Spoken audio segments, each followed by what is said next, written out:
दोस्तों, फिर से स्वागत है आपका मेरे channel learn English all type. दोस्तों, आज का जो हमारा टॉपिक है वो है एट, ठीक है, एंड इन।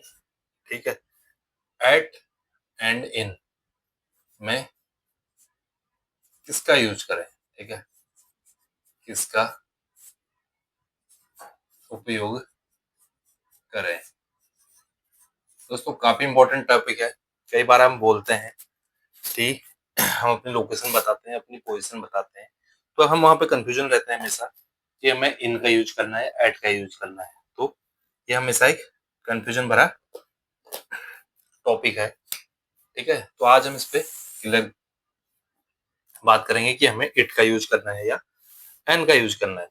तो देखिए दोस्तों, सबसे पहले इसमें है क्या कि जब आप लोकेशन पर हो, ठीक है, जब आप किसी लोकेशन पर, मैं सीधे सीधा आपको हिंदी में बता दूं, जब आप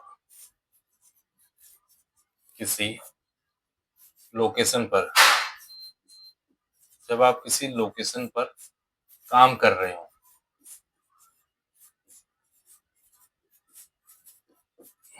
जब आप किसी लोकेशन पर काम कर रहे हो, ठीक है, देखिए एग्जांपल के लिए देखते हैं। सपोज आप बता रहे हो कि मैं जिम में हूं। पहला एग्जांपल है, आप बता रहे हो मैं जिम, ठीक है, मैं जिम में हूँ, मैं जिम में हूँ। कोई आपको फोन करता है, ठीक है, और आपसे पूछ रहा है कि आप कहाँ पर हैं, और आप कह रहे हैं कि मैं जिम में हूँ। लेकिन जिम में दोस्तों आप दो पोजीशन में हैं। एक तो आप जिम कर रहे हैं, मैं जिम कर रहा हूँ, किसी का मुझे कॉल आया कि कहाँ है, मैं जिम में हूँ, मैं क्या हूँ, जिम में हूँ। ठीक है, तो अगर मैं काम कर रहा हूँ, मैं जिम कर रहा हूँ, मतलब एक्शन कर रहा हूँ, कुछ हुआ, एक्शन हो रहा है ना। अगर एक्शन हो रहा है मतलब मैं कर रहा हूँ, मैं जिम कर रहा हूँ अभी, तो मैं वहां पे बोलूंगा, ठीक है, I am at the gym. जो जिस स्थिति में हम काम करते हैं, ठीक है, जिस स्थिति में हम काम करते हैं वहां पे हमको बोलना है I am at the gym. ठीक है, जिस स्थिति में हम काम करते हैं वहां पर हमको बोलना I am at the gym. और सपोज मैं जिम में केवल बैठा हूँ और मैं कुछ वहां पे कर नहीं रहा हूँ, मैं जिम में केवल बैठा हूँ, उस स्थिति में भी हम हिंदी में तो वही बोलेंगे, मैं जिम में हूँ, मैं जिम में हूँ। तो वहां पे हम बोलेंगे दोस्तों I am, I am in the, I am in the gym. इसका मतलब हम समझ गए, अगर मैंने अगले को आंसर दिया कि I am at the gym, तो वो समझ जाएगा कि मैं जिम कर रहा हूँ। लेकिन वही स्थिति मैं बता रहा हूँ कि I am in the gym, तो वो समझ जाएगी मैं जिम में तो हूँ, बट मैं जिम कर नहीं रहा हूँ, मैं जिम में बैठा हूँ या कुछ खड़ा हूँ, जो भी है, बट मैं जिम नहीं कर रहा हूँ। ये सीधा सीधा हमारा एक एग्जाम्पल हो गया दोस्तों। ठीक है, आप ऐसी और एग्जाम्पल के साथ भी इसको देख सकते हैं। जैसे सपोज आप बोल रहे हो मैं घर पर हूँ, ठीक है, मैं घर पर हूँ और मैं घर पे कुछ काम कर रहा हूँ। जैसे कोई मुझे फोन आया मेरे दोस्त का कि आप कहाँ पर हो, मैं इसको बोल रहा हूँ मैं घर पर हूँ। मैं घर पे कुछ काम कर रहा हूँ, चाहे मैं झाड़ू लगा रहा हूँ, किताब पढ़ रहा हूँ, कुछ खाना बना रहा हूँ, तो मैं इसको बोलूंगा उस पोजीशन में I am at the home.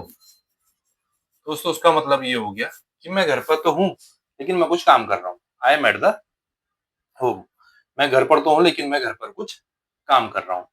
लेकिन मैं घर पर तो हूँ बट मैं बैठा हूँ। ठीक है, मैं घर पर हूँ लेकिन मैं बैठा हूँ और कुछ काम नहीं कर रहा हूँ। उस पोजीशन में मैं हिंदी में तो वही बोलूंगा, मैं घर पर हूँ, मैं घर पर हूँ। ठीक है, लेकिन उसका सेंस इंग्लिश में अलग हो जाएगा। ठीक है, वहां पर I am at the home की जगह हो जाएगा I am in the home, I am in the home. मतलब इसका मतलब यह है कि मैं घर पर हूँ, बट मैं अगर ये बोल देता हूँ I am at the home, तो अगला सीधे सीधे समझ जाएगा, अगर उसकी इंग्लिश अच्छी है, कि हाँ वो घर पर है और कुछ काम कर रहा है। लेकिन अगर मैं बोलता हूँ I am in the home, तो उसका सीधा सीधा मतलब जाता है कि मैं घर पर हूँ लेकिन मैं भी कुछ नहीं कर रहा हूँ, मैं बैठा हूँ या फ्री हूँ, जो भी हूँ। दोस्तों यही ये है हमारा main use it, sorry at और एन का दोस्तों। तो उम्मीद करता हूँ दोस्तों ये टॉपिक आपको अच्छा लगा होगा। काफी इंपॉर्टेंट टॉपिक होता है। अक्सर जब हम स्पीकिंग करते हैं या राइटिंग करते हैं, तो हमें कंफ्यूजन वाला टॉपिक है। लेकिन उम्मीद करता हूँ आपका ये कंफ्यूजन आज दूर हो गया होगा कि कब आपको इट का यूज करना है और कब आपको एन का यूज करना है।